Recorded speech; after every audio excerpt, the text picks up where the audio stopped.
จะมีท่อน้ำ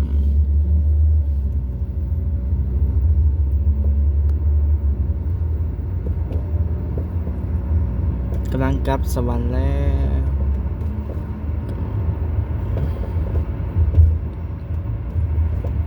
ขิงเงินเครื่องคิดสิมาเครื่องย่อยอะไรอย่างนี้ตู้ซักผ้านี่เขาคอนเฟิร์มมาแล้วได้เนี่ย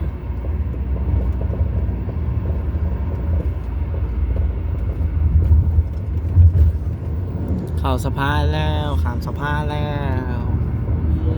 เยือนถึงดินขีดแดนแดนไกล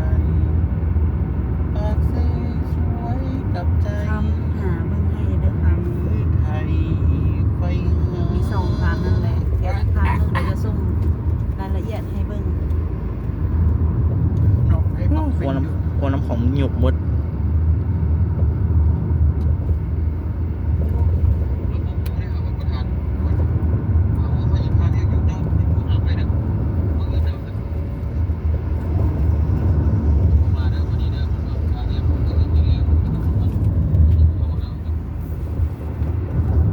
นอนก็เลยอยู่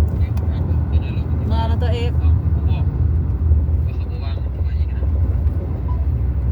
ติ๊กเคยชี้แจงหน่อยชี้แจงหน่อย กูนี่สร้างมาประมาณ25 ปีแล้วที่นี่เปิดมา ใส่น้ำมันใส่ยังปตทบอก ฮะใส่อีกนะ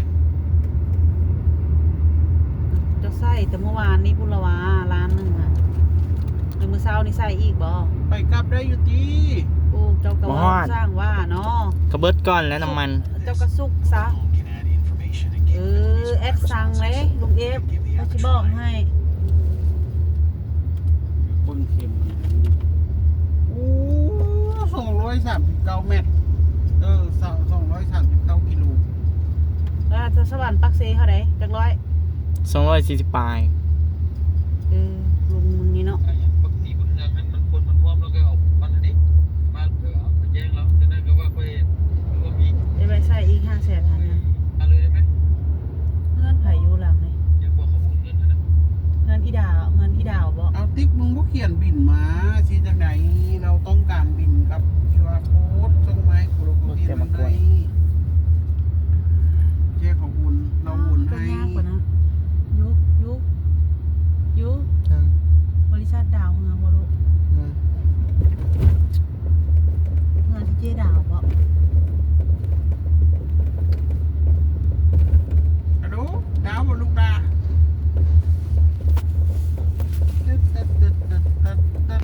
ทำกระสับกระเนาะ ผมว่า77นครพเพงเวียงจันทน์669นั่นน้องเขียน155 กิโลเมตร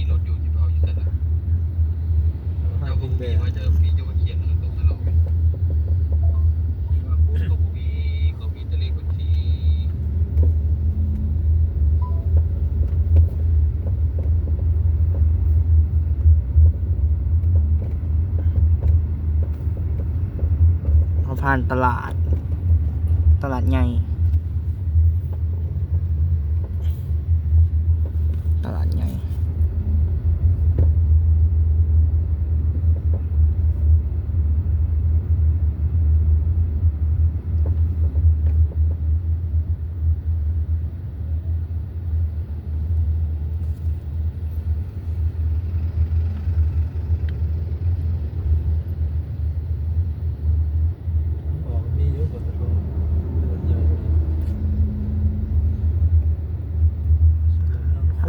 อันนั้นเป็น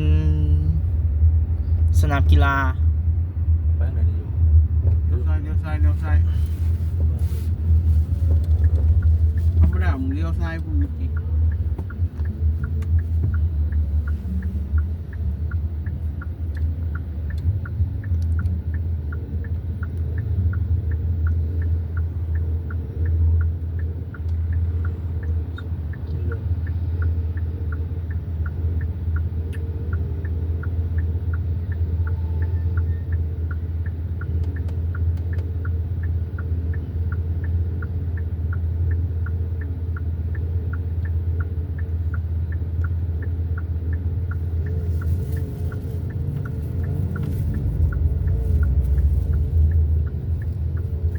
นามกีฬาแข่งจับปะสัก ปล่อยมา เหนือนี่มีฮอน อันนี้เป็นสนามกีฬา แล้วตัวเราก็สิเก็บ ไผ่ตกรอบไผ่ เก็บเป็นตัวเราเป็นแนว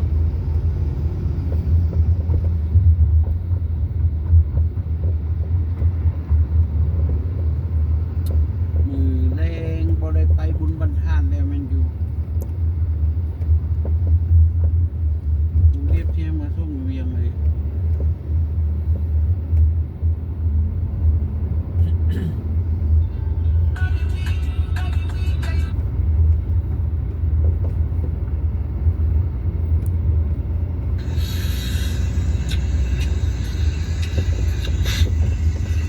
สนามแดง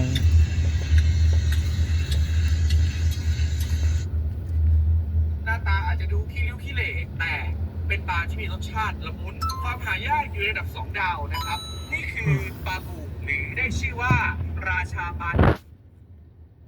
อะไรเรียนอยู่ในห้องสามสิบไฟลาน ไป เรียน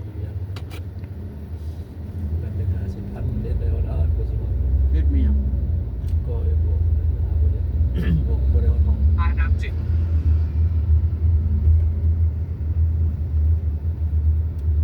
บริวาร600 จืด แม็กตัวก็จะว่า ทุกคน บนหลังเลยบ่ฮอด รู้จักปลาบูดีแค่ไหนครับ และ พูดนอนเลยมัน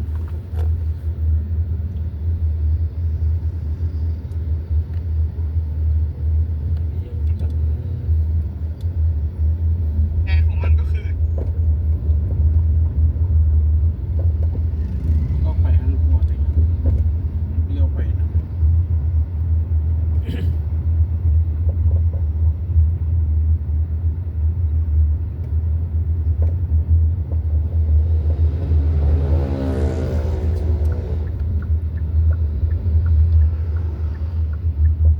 เลี้ยวซ้ายเลี้ยวขวานี่ ครัวเลย ซื้อ เอาเมื่อหรอวะ เอาไปหายหัวนี่สั้น ไปหาเราอีก โอ้ยน้องป้า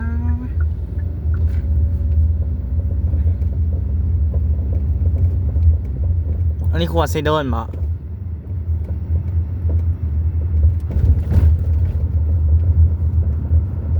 าเลยไอ้หัวเราส่งให้แล้ววะหรือบอกให้เราสแกนส่งก็ได้ส่งมาตามรังก็ได้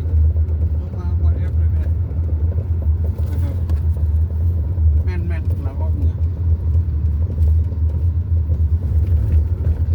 กูได้ไปซะนะเฮ้ยเอาโดยมันนึงมีหลายเทื่ออยู่ดอก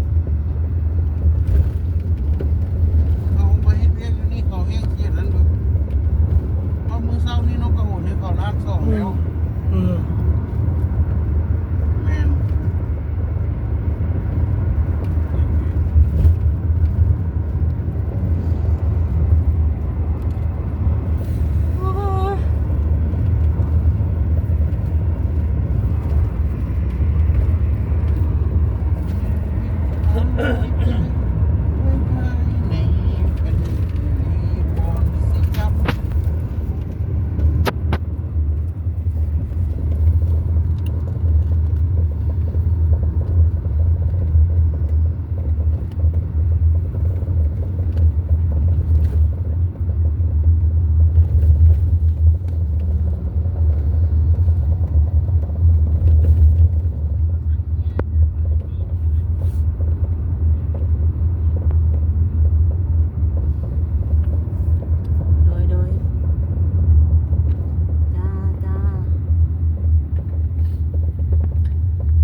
อาจจะเป็น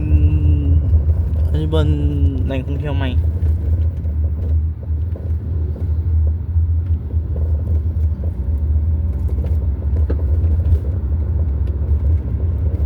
ทุ่งแดง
นี่เนี่ยมันถ่ายเครื่องบินอยู่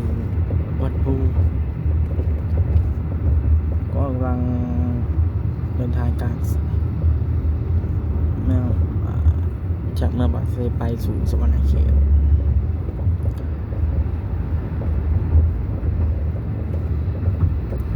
ว้าโหลดแกรถจักรคุณนะรถจักรฟันไฟก็เอาไป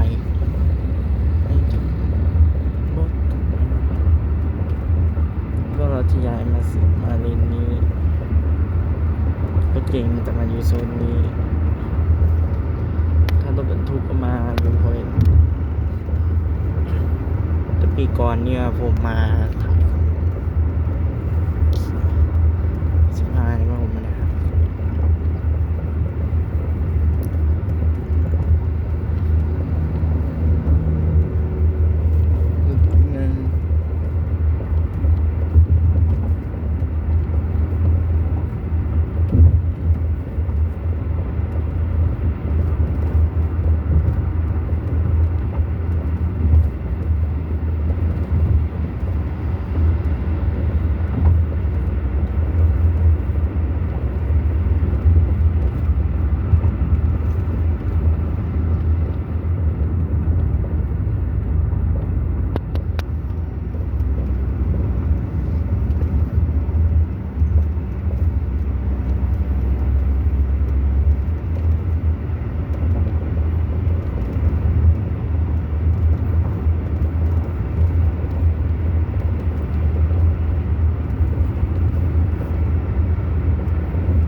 ก็มาเติมน้ำมันกันมาเติมน้ำมันเสือเพลิง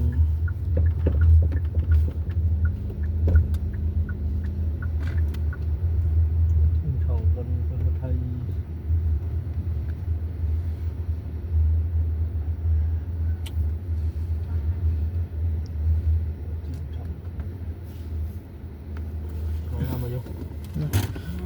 ว่าอเมซอนบ้างอันนี้กำลังปรับปรุง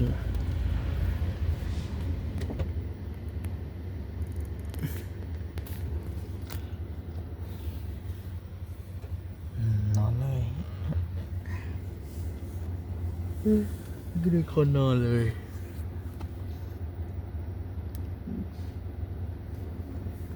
อาหารกาแฟอเมซอนกำลังปรับสมองลุง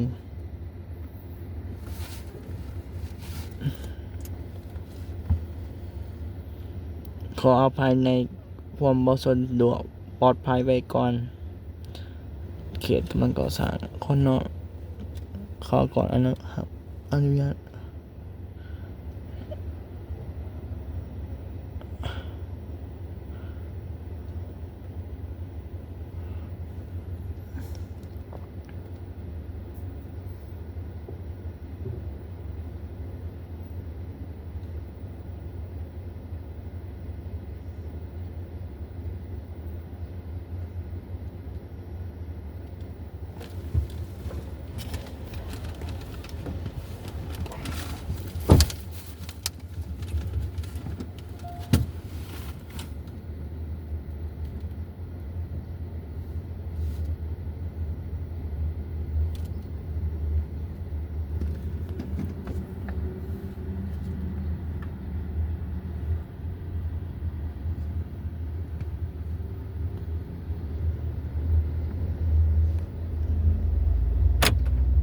ติดผู้สาวน้อยแล้วสุนอนอยู่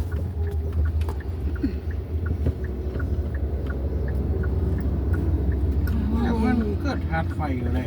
เอาตัวกระเบื้องเนี่ยเพราะเราค่อยตัว กูเห็นมึงจุ่มฮอนมาทางเราเกิดทาดไฟบ่เลย ว้าเราจักมือเพื่อนไปสลด พอดีเหงื่อขาออก มันไม่ใช่ ดีแล้วนะมันกินแต่เหล้าขาวมานะ ถามมันต้องกินว่าเหล้าขาวมันคงในชีวิตตอน